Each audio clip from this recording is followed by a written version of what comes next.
Friends, welcome to my channel Safar learning.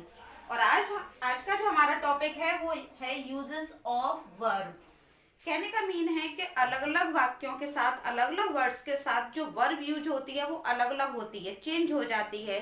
तो आज हम उन्हीं की बात करेंगे कि किस तरीके से हम वर्ब को चेंज करते हैं, किस तरीके के सेंटेंस के साथ कौन सी वर्ब यूज होती है। तो चलिए स्टार्ट करते हैं। रूल नंबर फर्स्ट है हमारा, जब दो या दो से अधिक सब्जेक्ट एक साथ दिए जाएं, दो तीन सब्जेक्ट जब एक साथ दिए जाएं तो और वो सभी सब्जेक्ट एंड से जुड़े हुए हों, तब हम कौन सी वर्ब लगाते हैं। तो देखिए क्या है, जब दो या दो से अधिक सब्जेक्ट हों, अधिक सब्जेक्ट हों और वो एंड से जुड़े हों। किससे जुड़े हों फ्रेंड्स? एंड से जुड़े हों।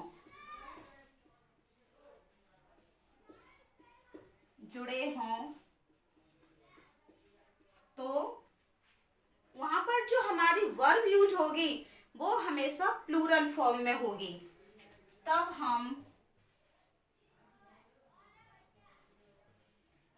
वर्ब प्लूरल ही यूज करेंगे,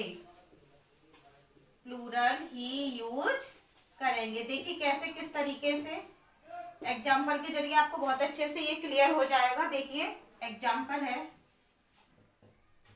Radha, Shyam and I going to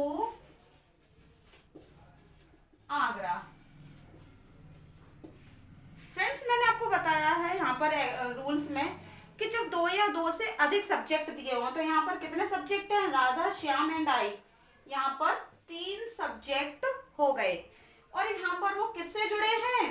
and से जुड़े हुए हैं।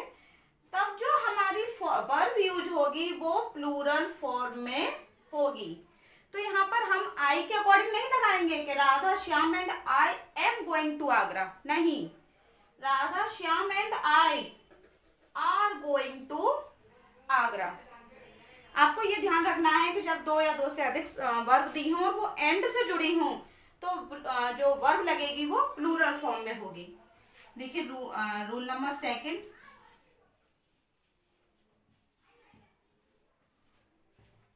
इसी तरीके से क्या है कि जब दो सब्जेक्ट दिए हों,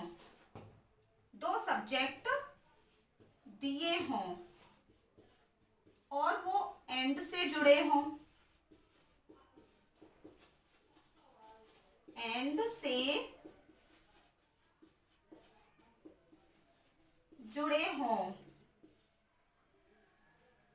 यहां पर भी देखिए रूल नंबर सेकंड भी फर्स्ट की तरह ही है अभी तो, कि दो सब्जेक्ट दिए हैं और वो दोनों सब्जेक्ट किससे जुड़े हैं? एंड से। लेकिन डिफरेंस क्या है कि पहला सब्जेक्ट जो है वो हमारा आर्टिकल ए एन दा से अगर शुरू हो रहा है तो हम कौन सी वर्ब यूज करेंगे। देखिए, और पहला सब्जेक्ट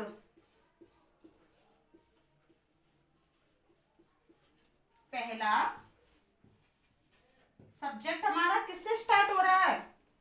ए एन दा से स्टार्ट हो रहा है।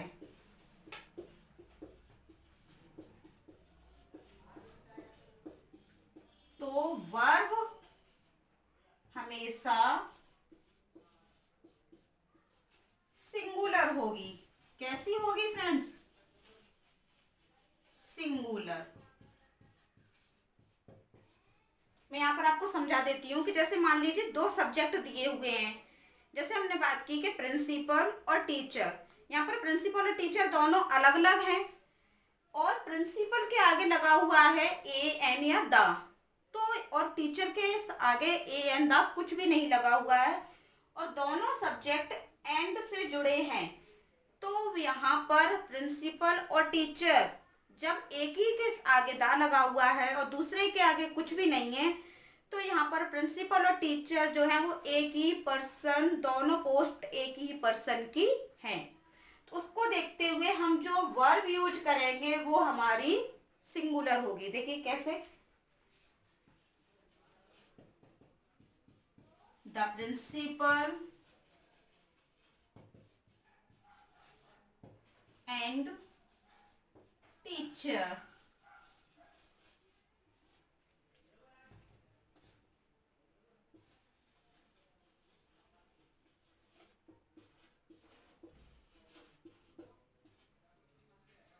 The principal and teacher reading a book.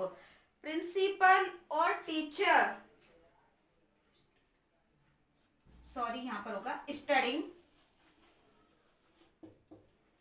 The principal and teacher studying a book. Principal और टीचर एक बुक पढ़ा रहे हैं। तो यहाँ पर क्या है, प्रिंसिपल के आगे दा लगा हुआ है, टीचर के आगे कुछ भी नहीं है। तो इट मीन्स यहाँ पर जो प्रिंसिपल और टीचर है वो एक ही पर्सन है। यहाँ पर दोनों एक ही, कभी कभी कहते हैं कि क्लास में आपने देखा होगा कि प्रिंसिपल भी हमारा कोई पीरियड अटेंड करने आ जाते हैं, तो उस टाइम पर जो प्रिंसिपल है वो प्रिंसिपल नहीं, वो एक टीचर का काम करते हैं। तो ऐसी स्थिति में हमारी जो वर्ब होगी वो हमारी होगी यहाँ पर सिंगुलर, यानी is. The principal and teacher studying a book. देखिए इसी में सेकंड रूल क्या है, यानी ये तो बात हो गई कि अगर एक सब्जेक्ट के आगे ए एन दा लगा हो और अगर दोनों के आगे ए एन दा लगा हो तब क्या वर्ब लगाएंगे हम। अगर दोनों सब्जेक्ट के आगे ए एन कॉमा दा लगा हो तो वर्ब प्लूरल होगी।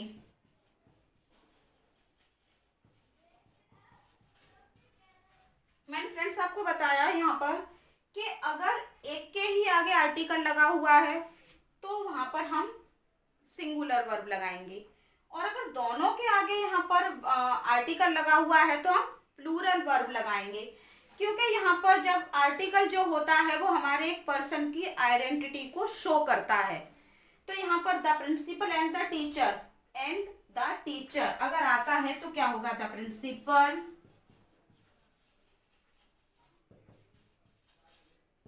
And the teacher.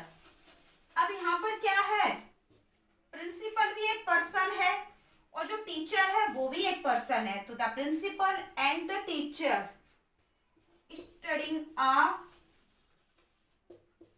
बुक। तो यहाँ पर जो हमारी वर्ब होगी वो होगी प्लूरल, ना कि सिंगुलर, क्योंकि यहाँ पर दो लोगों की बात हो रही है। तो यहाँ पर हम जो वर्ब यूज करेंगे वो करेंगे हम प्लूरल। फ्रेंड्स ये तो था एंड का यूज। अब देखिए मैं बताती हूँ नॉट ओनली और बट। नेक्स्ट रूल है हमारा, यदि किसी वाक्य के दो सब्जेक्ट्स को, वाक्य में दो सब्जेक्ट दिए हुए हैं और उनको as well as, with, together with, along with, like, unlike, including, excluding और बिसाइड्स, ये देखिए शब्द याद कर लीजिए, as well as, with, along with, including, excluding और बिसाइड्स। ये शब्द जो थे ज़्यादा हार्ड शब्द नहीं है, अगर आप याद करना चाहेंगे तो बस आपको एक दो बार इनको अच्छे से माइंड में सेट करना है। ये बहुत ही इजी वर्ड है। ये वर्ड अगर दिए हुए हों तो इनके साथ जो वर्ब यूज होगी वो हमेशा पहले सब्जेक्ट के अनुसार लगेगी।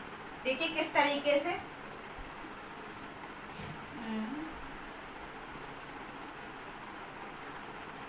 Radha as well as I।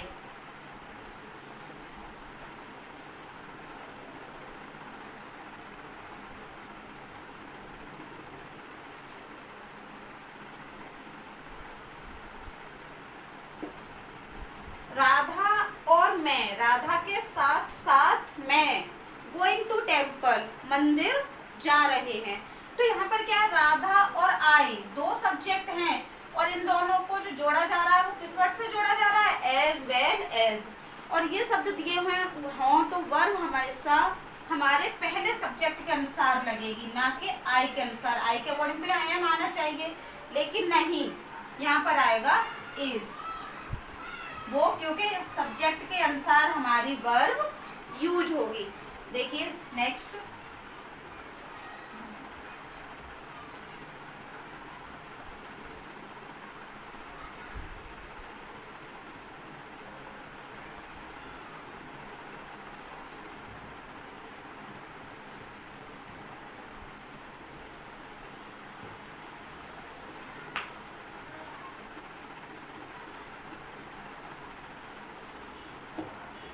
Shyam with his friends, Shyam अपने दोस्तों के साथ गॉन टू पार्टी, पार्टी जा चुका है। तो श्याम और हिज फ्रेंड्स क्या है, यहाँ पर दो सब्जेक्ट हैं, दोनों क्या है, सब्जेक्ट हैं, और वो दोनों किससे जुड़े हैं, विद से। तो यहाँ पर भी हमारा जो वर्ब लगेगा वो हमारा श्याम के अकॉर्डिंग लगेगा, ना कि हिज फ्रेंड्स के अकॉर्डिंग। हिज फ्रेंड्स के अकॉर्डिंग तो यहाँ पर हैव आना चाहिए, जो कि बिल्कुल रॉन्ग है। यहाँ पर श्याम के अकॉर्डिंग वर्ब आएगा, यहाँ पर आएगा has. Shyam with his friends has gone to party. तो फ्रेंड्स ये था हमारा रूल्स नंबर 3। और देखिए अब है हमारा रूल्स नंबर 4। रूल्स नंबर 4 है हमारा कि अगर दो सब्जेक्ट, यहाँ पर दो सब्जेक्ट की बात हो रही है, वर्ब एग्रीमेंट चल रहा है। अगर दो सब्जेक्ट दिए हों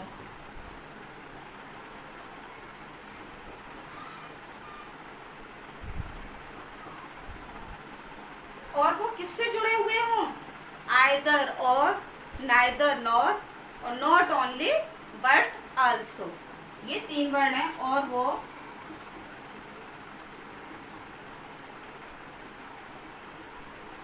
आइदर और comma neither nor comma not only but also. Friends पहले तो इनका हम मीन समझते हैं कि इनका मीनिंग क्या होता है, और फिर उसके बाद मैं बताऊंगी कि इनके साथ जो वर्ब यूज होगी वो हमारी फर्स्ट सब्जेक्ट के अकॉर्डिंग लगेगी या सेकंड सब्जेक्ट के अनुसार। आइदर और, या तो ये या वो, यानी यहाँ पर दो चीजों की बात की गई हो, या तो ये या तो वो, यानी दोनों में से फिर भी क्या रह गई, एक ही रह गई। या तो ये ले लीजिए या तो वो ले लीजिए। मान लीजिए मेरे पास यहाँ पर 2 मार्कर हैं, तो या तो ये या तो ये, दोनों में से फिर भी एक ही रह गया, आपको चूज करना है। तो यहाँ पर फिर भी क्या हुआ, सिंगुलर हुआ मान लीजिए। और नाइदर नॉर, ना तो ये और ना तो वो, यानी एक भी नहीं। और not only but also, not only ना केवल ये और उसके साथ साथ वो भी, यानी ना केवल ये ही, इसके साथ ये भी, यानी यहाँ पर दोनों को इंक्लूड कर दिया गया है। तो देखिए ये तो हमने इसका मीन समझा। अब मैं बताती हूँ कि इसके साथ वर्ब कौन सी यूज होगी। दो सब्जेक्ट दिए हों और वो इन वर्ड से जुड़े हुए हों तो वर्ब हमेशा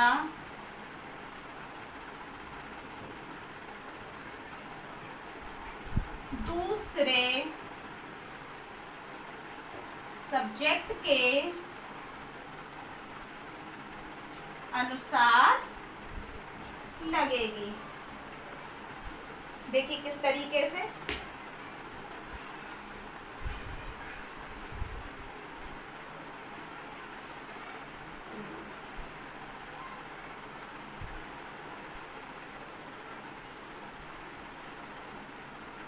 आइदर ही और आई।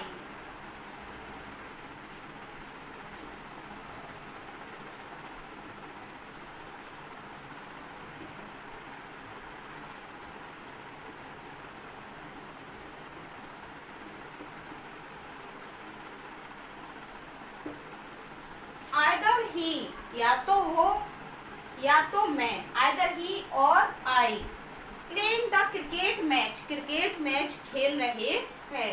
तो यहाँ पर मैंने बताया कि यहाँ पर ही है, ही के अकॉर्डिंग तो हमारी जो वर्ब लगेगी वो इज होनी चाहिए, लेकिन आई के अकॉर्डिंग यहाँ पर एम होनी चाहिए। तो फ्रेंड्स मैंने यहाँ पर बताया कि इज और एम अगर दोनों दी हुई हैं और वो आइदर और से जुड़े हुए हैं, तो यहाँ पर जो वर्ब लगेगी वो हमेशा दूसरे सब्जेक्ट के अनुसार लगेगी। तो यहाँ पर जो हमारी वर्ब यूज होगी वो एम यूज होगी आई के अकॉर्डिंग, ना कि इज यूज होगी ही के अकॉर्डिंग। देखिए नेक्स्ट एग्जांपल इसका,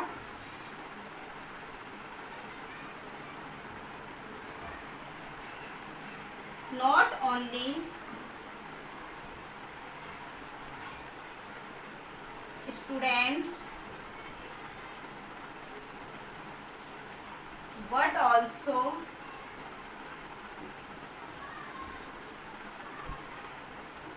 principal